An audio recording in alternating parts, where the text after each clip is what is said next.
انسانی ذہن ہی ہے نا، بالکل ایسے کوئی ایسا طریقہ ہو کہ ان کو جا کے سمجھایا جائے یہ جو کام آپ کریں بڑا ذلت کا کام ہے، یہ جو دھوپ میں آپ کھڑے ہو کے مانگ رہے ہیں اس کی بجائے آپ فلانا کام کریں، ان کو کوئی ایسے طریقہ ہو کہ چھوٹے چھوٹے قرضے دے دیے جائیں، یہ کہیں ریڑھی لگا لیں، کوئی پھل دیکھیں۔ میں نے یہ دیکھا کہ ایک فیملی تھی تو وہ غریب تھے، کوئی اللہ نے توفیق دی ان کی مدد کی، تو میں نے کہا کہ آپ کے اس عورت کو میں نے کہا تمہارے 5-6 بچے ہیں تو یہ جائیں یہ سبزی منڈی میں اور جا کے وہاں سے سبزی لا کے یہ بیچ لیں، اس سے بہتر نہیں ہے کہ آپ لوگوں کو سوال کرتی ہیں جا کے گھروں میں۔ تو اس نے کہا جی ہوں میرے پتر سبزی بیچن، وہ کہندے اسی ہوں سبزی بیچی۔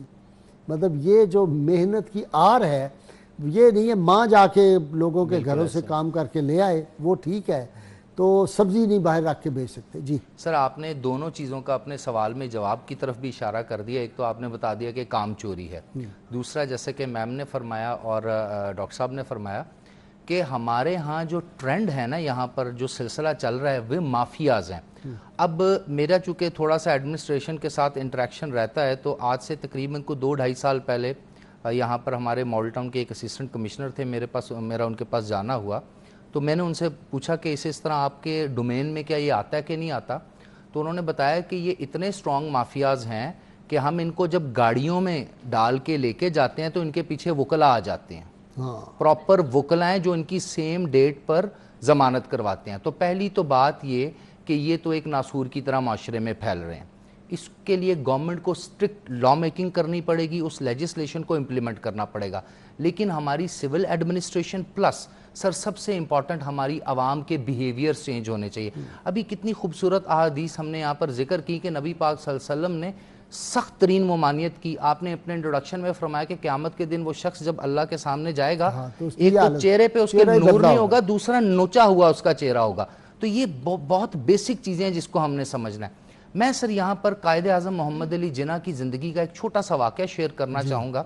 پارٹیشن پلان ہو رہا تھا، مغرب کے بعد کا ٹائم تھا، قائد اعظم محمد علی جناح کو لارڈ ماؤنٹ بیٹن نے انوائٹ کیا، نہرو، جواہر لال نہرو پہلے سے وہاں پر موجود تھے، گاندھی وہاں پر موجود تھے، پاٹل وہاں پر موجود تھے، قائد اعظم اپنے ایک آدھے سیکٹری کے ساتھ وہاں پر گئے، اور لارڈ ماؤنٹ بیٹن نے ایک آفر کی قائد اعظم محمد علی جناح کو، جس کو ہم نارملی ڈپلومیسی میں نیگوسیشن کہتے ہیں، کہ آپ ہمارے ساتھ اس ایریے پہ ڈیل کر لیں۔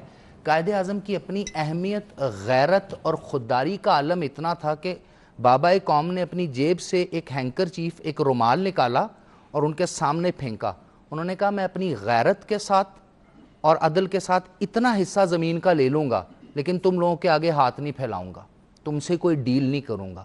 یعنی ہمارے بابا قوم نے ہمیں غیرت کا پہلا پارٹ پڑھا دیا اپنے اس عمل سے، اور یہ ریسرچ کی کتابوں میں اور بہت زیادہ جگہ اس واقعے کا ذکر ہے۔ دوسرا، قائد اعظم کا سب سے مشہور کال کیا ہے؟ کام، کام اور کام۔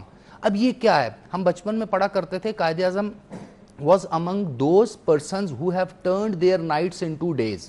انہوں نے رات کو بھی دن میں بدل دیا تھا۔ بالکل صحیح۔ اسی طرح حدیث مبارکہ میں آتا ہے کہ نبی پاک صلی اللہ علیہ وآلہ وسلم نے فرمایا کہ جو کاہل اور کام چور شخص ہے وہ میرے سامنے نہ آیا کرے۔ جی